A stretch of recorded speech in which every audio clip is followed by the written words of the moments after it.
Hello बच्चों, स्वागत है आपका अपने यूट्यूब चैनल पर। बच्चों, आज हम हिंदी का महत्वपूर्ण टॉपिक संधि कर रहे हैं जो सभी एग्जामों में पूछा जाता है। तो आइए यहाँ पर हम स्टार्ट करते हैं। यहाँ पर दे रखा है कि संधि संधि किसे कहते हैं। संधि दो शब्दों से मिलकर बना होता है।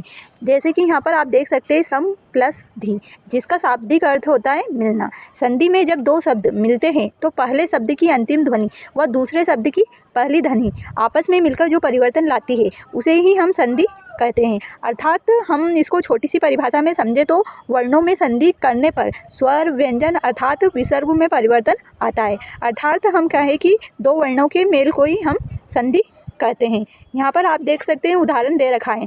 उदाहरण है विद्या धन आलय बराबर विद्यालय। यहाँ संधि विच्छेद के बारे में बताया गया है। जैसे कि जब किसी एक शब्द को दो भागों में तोड़ा जाता है और तोड़े हुए दोनों शब्द अपने अलग अलग अर्थ देते हैं, तब इस प्रक्रिया को हम संधि विच्छेद कहते हैं। अर्थात संधि में पदों को मूल रूप से पृथक कर देना ही संधि विच्छेद कहलाते हैं। जैसे कि यहाँ पर दे रखा है हिमालय, हिम प्लस आलय। यहाँ पर दोनों वर्ण अलग अलग अर्थ दे रहे हैं, यही संधि विच्छेद में बताया गया है। यहाँ पर संधि के प्रकार दे रखे हैं। यहाँ पर संधि के मुख्यतः 3 प्रकार होते हैं। जैसे कि यहाँ पर नाम दे रखे हैं उनके स्वर संधि, व्यंजन संधि और विसर्ग संधि। स्वर संधि किसे कहते हैं और स्वर संधि के प्रकार क्या होते हैं।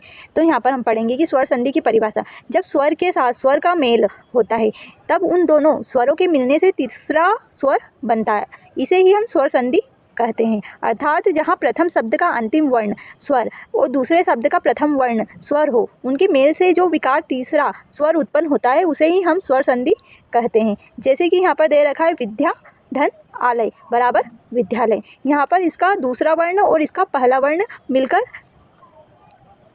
तीसरा वर्ण बनाता है, इसे ही हम संधि कहते हैं। जैसे कि यहाँ पर दे रखा है स्वर संधि के प्रकार। यहाँ पर हम पढ़ेंगे कि स्वर संधि के कितने प्रकार होते हैं। तो स्वर संधि के 5 प्रकार होते हैं, जिनके नाम इस प्रकार है। दीर्घ स्वर संधि, गुण संधि, वृद्धि संधि, यण संधि और अयादि संधि। यहाँ पर हम दीर्घ संधि को पढ़ेंगे कि दीर्घ संधि को हम कैसे पहचान सकते हैं।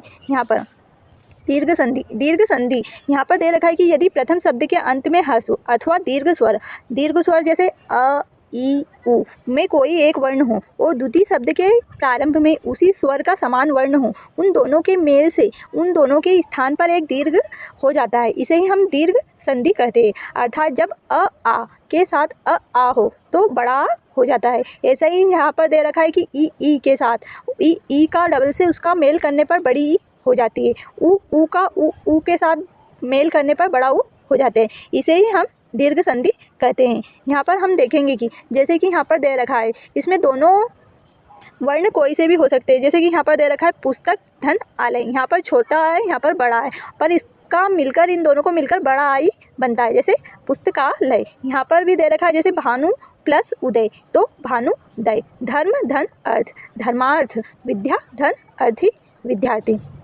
यहाँ पर हम इनको वर्णों के माध्यम से समझे तो जैसे कि आ से मिलकर बड़ा आ बनना, इसे हम दीर्घ संधि में पहचान सकते हैं। जैसे कि हम इसमें कैसे पहचाने कि परम धन अर्थ, यहाँ पर भी परम इसमें कोई मात्रा नहीं है, इसलिए यहाँ पर आ का उच्चारण होता है और यहाँ पर भी आ दे रखा है और इन दोनों के मिलने पर बड़ा आ बनता है, जैसे परमार्थ। इससे हम पहचान सकते हैं कि यह दीर्घ संधि है। यहाँ पर भी दे रखा है धर्म धन अर्थ, धर्मार्थ, वीर धन अंगना वीरांगना, राम धन आनंद रामानंद, अधिक धन अधिक अधिकाधिक, महाधन आशय महाशय, चर धन अचर चराचर, पुरुष धन अर्थ पुरुषार्थ, दीक्षा धन अंत दीक्षांत। और यहाँ पर हमने पढ़ा था कि छोटा बड़ा कुछ भी हो सकता है। यहाँ पर देखो दे रखा है कि पहले छोटा है बाद में बड़ा है, दोनों के मिलने पर बड़ा बनना चाहिए, इसे यही इसकी शॉर्ट ट्रिक होती है कि जैसे कि पुस्तक धन आलय पुस्तकालय, हिम धन आलय हिमालय, देव धन आलय देवालय, धर्म धन आत्मा धर्मात्मा, वात धन आवरण वातावरण, शिव धन आलय शिवालय। और यहाँ पर भी दे रखा है कि यहाँ पर बड़ा आगे आ रहा है उसके बाद छोटा आ रहा है, परंतु बन बड़ा ही रहा है। इसके भी उदाहरण दे रखे हैं विभिन्न, जैसे कि विद्या धन अर्थी विद्यार्थी, रेखा धन अंकित रेखांकित, परीक्षा धन अर्थी परीक्षार्थी, सीमा धन अंकित सीमांकित, रेखा धन अंश रेखांश। और यहाँ पर देखो यहाँ पर दोनों बड़ा बड़ा दे रखा है फिर भी बड़ा बनता है। इस प्रकार हम देख सकते हैं कि उसके अंत में बड़ा ही बनना चाहिए। जैसे कि विद्या धनालय, महाधन आत्मा, महाधन आशय, वार्ता धन आलाप। इस प्रकार ई के मेल से भी बड़ी ई का ही मेल होना चाहिए। इसकी यह शॉर्ट ट्रिक होती है कि हमें पहचाने कि अंत में बड़ी ई बने। जैसे कवि धन इंद्र, कविंद्र, रवि धन इंद्र, रविंद्र, अति धन इव, अतिव, मुनि धन इंद्र, मुनि। इसमें हम देख सकते हैं कि बड़ी छोटी आगे पीछे हो सकती है। इसमें छोटी ई दे रखी है ऊपर और इसमें बड़ी ई दे रखी है। आप यहाँ पर इनके उदाहरण दे सकते हैं, जैसे परिधन इक्षण, परीक्षण, कवि धन इस, कवि बनना बड़ी ई चाहिए। और यहाँ पर पढ़ेंगे जैसे कि बड़ी ई और छोटी ई, यहाँ पर भी बनना बड़ी ई चाहिए। मही धन इंद्र, महेंद्र, लक्ष्मी धन इच्छा, लक्ष्मीचा, सची धन इंद्र, सचिंद्र। और इसका भी एक और उदाहरण देखा रखा है कि ई दोनों बड़ी ई भी हो सकती है लेकिन बनना बड़ी ई चाहिए। नारी धन ईश्वर, नारीश्वर, नरी धन ईस, नदीस, पृथ्वी धन ईस, पृथ्वीस, रजनी धन ईस, रजनीस, जानकी धन ईस, जानकीस। यहाँ पर ऊ का भी दे रखा है कि साधु छोटा ऊ मिलकर बड़ा ऊ ही यहाँ पर बनना चाहिए। साधु धन उपकार, साधुपकार, भानु धन उदय, भानुदय, सु धन उक्ति, सुक्ति, गुरु धन उपदेश, गुरुपदेश। इसी प्रकार यहाँ भी छोटा ऊ आगे भी हो सकता है और बड़ा ऊ भी हो सकता है लेकिन बनना बड़ा ऊ ही चाहिए। इनके एक एक उदाहरण पढ़ेंगे कि रघु धन उन्मी, रघुर्मी। यहाँ बड़ा ऊ आगे दे रखा है पन, बन बड़ा ऊ इराय, भू धन उपरी, भूपुरी। यहाँ दोनों बड़े ऊ दे रखे, जैसे नदी धन ईस, नदीस। अब हम पढ़ेंगे अगली गुण संधि। तो इस प्रकार हमने देखा कि हम दीर्घ संधि को कैसे पहचान सकते हैं। जैसे कि उसके अंत में बड़ा ऊ या छोटा ऊ या बड़ा या बड़े कोई सा भी अर्थ हो लेकिन बनना आखिरी में बड़ा आई चाहिए और बड़ा ई ये बड़े अक्षर ही बनने चाहिए। इस प्रकार गुण संधि को कैसे पहचान सकते हैं। जैसे कि यहाँ पर दे रखा है गुण संधि, आ के बाद ई आए तो ए हो जाता है, आ के बाद उ आए तो ओ हो जाता है, आ के बाद री आए तो अर हो जाता है। यह इसको पहचानने की ट्रिक होती है, इसे ही हम गुण संधि कहते हैं। जैसे कि हम यहाँ पर रहेंगे कि नर धन इंद्र, यहाँ पर पहला अक्षर आ होता है, उसके बाद ई आती है, ई ऊ री कुछ भी आ सकते हैं लेकिन बनना ए ही चाहिए। जैसे कि नर धन इंद्र, नरेंद्र, ज्ञान धन उपदेश, ज्ञानोपदेश, देव धन ऋषि, देवर्षि। यहाँ पर भी दे रखा है कि बड़ा और बड़ी मिलकर ए बनना चाहिए। जैसे कि देव धन इंद्र, देवेंद्र, मृग धन इंद्र, मृगेंद्र, महे धन इंद्र, महेंद्र। आप इनको कैसे पहचान सकते हैं कि जिनमें एक ही मात्रा होते हैं वह अधिकतर गुण संधि में आते हैं। जैसे कि यहाँ कैसे पहचान सकते हैं, आ प्लस री बनकर अर बनता है। जैसे देव धन ऋषि, देवर्षि, महाधन ऋषि, महर्षि। वृद्धि संधि को हम कैसे पहचान सकते हैं। जैसे कि यहाँ पर हम पढ़ेंगे कि इसकी परिभाषा, आ के बाद ए आए तो ए हो जाता है, मतलब बड़ा ए हो जाता है। ओ आ के बाद ओ आए तो बड़ा ओ हो जाता है, इसे हम वृद्धि संधि कहते हैं। इसको जैसे पहचान सकते हैं कि उसकी मात्रा में वृद्धि से वृद्धि हो गई। जैसे कि परम धन ऐष्णा, परमेष्णा, इसमें डबल मात्रा लग गई। तथा धन एव, तथेव, इसमें भी डबल मात्रा लग गई। धर्म धन एक, धर्म एक। वृद्धि से जैसे कि हम समझ सकते हैं कि इसको याद रखने की ट्रिक, जैसे कि इसकी मात्रा में वृद्धि हो गई। जैसे कि परम धन ऐष्णा से क्या बनेगा, परमेष्णा। तथा धन एव से तथेव, धर्म धन एक से धर्म एक, जल धन ओक से जलोक। जैसे कि यहाँ भी दे रखा है कि आ या ए भी हो सकते हैं, उसको मिलकर ए ही बनता है। एक प्लस एक, सदा प्लस एव, सदैव, मध्धन एक, मत एक, महाधनेश्वरी, महेश्वर। जैसे कि यहाँ ये पहले अक्षर तो यही होते हैं, ये लास्ट सेकंड वाले अक्षर बदल रहे हैं। जैसे आ के साथ ऊ के मेल से ओ हो जाता है। जैसे लोक धन उपयोग तो लोकोपयोग, ज्ञान धन उपदेश को ज्ञानोपदेश, पर धन उपकार को परोपकार, महाधन उत्सव को महोत्सव, गंगा धन उर्मी को गंगोर्मी। यण संधि। अब हम सामान्यतः देखें कि यण संधि को हम कैसे पहचान सकते हैं। जैसे कि यण संधि के हम शॉर्टकट ट्रिक से पहचाने तो इसमें वर्ण आधा ही आता है इसको बढ़ने पर। जैसे कि यहाँ पर दे रखा है कि ई के बाद कोई असमान स्वर आए तो ई का या हो जाता है, और ऊ के बाद कोई असमान वर्ण आए तो उसका ऊ का व हो जाता है, और री के बाद कोई असमान स्वर आए तो री का र हो जाता है। इसे हम यण संधि कहते हैं। जैसे कि इसका सूत्र दे रखा है इको यणची। यहाँ पर संधि दे रखी है, जैसे कि यदि धन अपि, यदि धन अपि से मिलकर क्या बनता है, यद्यपि। यहाँ पर आधा अक्षर ही आ सकता है। इति धन आदि से मिलकर इत्यादि।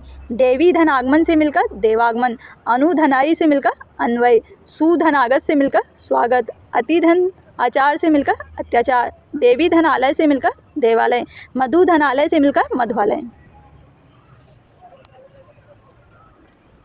आप देख सकते हैं कि यहाँ पर सभी में आधा आधा वर्ण आ रहा है, इसको हम ऐसे पहचान सकते हैं।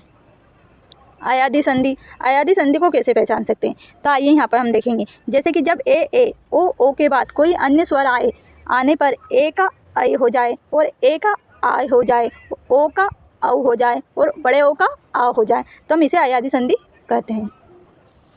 इसके उदाहरण देखेंगे। जैसे कि यहाँ पर ने धन अन, यहाँ पर हम इसको पहचान सकते हैं, यहाँ पर इसके लास्ट के वर्ण अन अक ये होंगे, तो इससे मिलकर क्या बनेगा नयन। से धनयन से सयन, गे धनक से गायक, पो धनन से पवन, पो धनन से हवन, पो धनक से पावक, धो धनक से धावक और भो धनन से भवन। इस प्रकार हमने स्वर संधि के भेद पढ़े। अब आइए हम अगली संधि पढ़ते हैं, व्यंजन संधि। व्यंजन संधि को हम कैसे पहचानते हैं? दो व्यंजनों के मेल से या व्यंजन अथवा स्वर के मेल से जो विकार उत्पन्न होता है उसे हम व्यंजन संधि कहते हैं। जैसे कि यहाँ पर दे रखा है, जब किसी वर्ग के पहले वर्ण क च ट त प का मेल किसी वर्ग के तीसरे वर्ण य र ल व या किसी स्वर से होने पर उसका पहला वर्ण क च ट प या पहले ही वर्ग के तीसरे वर्ण में बदल जाता है। देखो कि हम व्यंजन संधि को शॉर्टकट में कैसे देखें तो कैसे पहचान सकते हैं। जैसे कि दिक धन अंबर, दिगंबर, यहाँ पर हलंत लगा होता है, उसे हम व्यंजन संधि के से पहचान सकते हैं। वाग धन इक से वागिस, दिक धन अंत से दिगंत, दिक धन विजन से दिग्विजन। और च के ज होने का उदाहरण, जैसे अच धन अंत से अजंत, अच धन आदि से आजादी। और ट के ड होने इसका उदाहरण, देखिए सट धन आनंद से सटानंद, सट धन दर्शन से सट दर्शन, सट धन अंग से सटंग। और त के द होने के उदाहरण, तत् धन उपरांत से तदुपरांत, तत् धन अनंत से तदंत, सत धन आशय से सदाशय। और प का ब हो जाता है, जैसे अप धन से अब्द, अप धन ज से अब्ज, सुप धन अंत से सुगंध। इसकी इतना डिटेल नहीं आता है, इसमें हम पहचान सकते हैं कि जिसमें हलंत लगा हो उसे हलंत से हम व्यंजन संधि कर सकते हैं। इसका नियम दूसरा दे रखा है कि जैसे कि जब किसी वर्ग के पहले वर्ण क च ट त का मेल न म वर्ण य से हो या पहला वर्ण क च त अपने वर्ग के पांचवें वर्ग में बदल जाए। जैसे कि वाक धनमयन से वाग्मयन, सट धनमान से सटमान, सट धन मूर्ति से सटमूर्ति, सट धन मुख से षण्मुख। यहाँ पर ता का नियम भी दे रखा है। जैसे कि त वर्ण का मेल ग, घ, ध, भ या किसी स्वर से हो तो त वर्ण द में बदल जाता है। म के साथ क से म तक हो तो किसी भी वर्ण में मेल वर्ण मिलने से वर्ण का अंतिम नासिक अनुस्वार बन जाता है। जैसे कि सतधन भावना, सद्भावना, सतधन धर्म, सद्धर्म, जगत धनीश, जगदीश। यहाँ म का दे रखा है, जैसे म के बाद क ख ग आता है तो म के बाद क ख ग के उदाहरण दे गए, समधनगम, संगम। यहाँ भी आगे दे रखे हैं, म के बाद च छ आता है तो जैसे समधन जीवन, संजीवन। म के बाद ट ठ आता है तो म ढ खंड। म के बाद त थ आता है तो समधन दे संदेह। म के बाद प फ आता है तो समधन भव, संभव। इसके अन्य नियम भी दे रखे हैं, जैसे कि त के बाद ला हो तो उसे त ल में बदल जाता है, तत् धन लीन, तल्लीन, उत धन लास, उपलास, उत धन लेख, उल्लेख।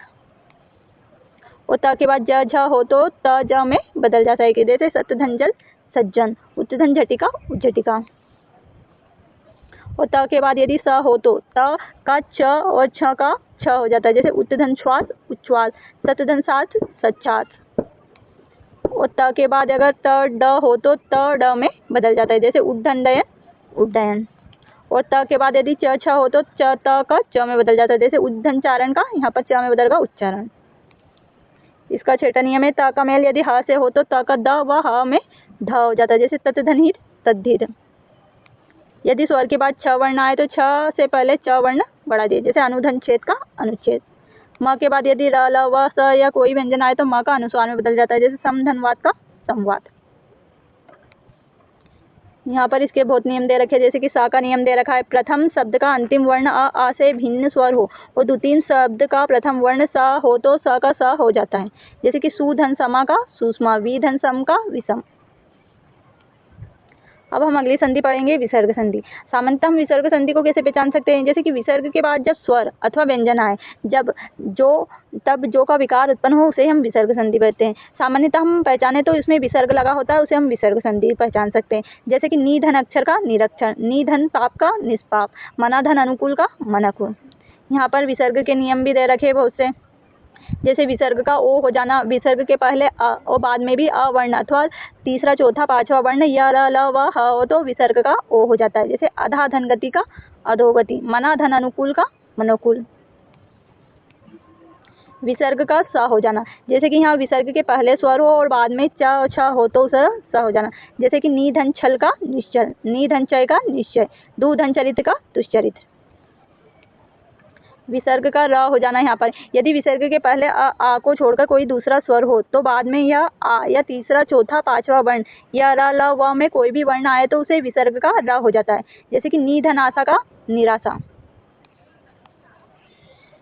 यहाँ पर विसर्ग का एक और नियम दे रखा है, जैसे कि जब विसर्ग के पहले ई उ और बाद में क ख ट ठ फ में कोई वर्ण हो तो विसर्ग का स हो जाता है। जैसे कि नि धन कपट का निष्कपट, धनु धन टंकार का धनुष्कार।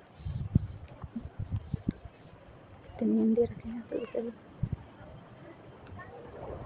यहाँ पर। अब हम इनके थोड़े से क्वेश्चन करते हैं, जैसे कि ज्ञानोपदेश। ज्ञानोपदेश में कौन सी संधि है? तो हमने पढ़ा था कि इसमें छोटी की मात्रा है, तो यहाँ पर गुण संधि आएगी।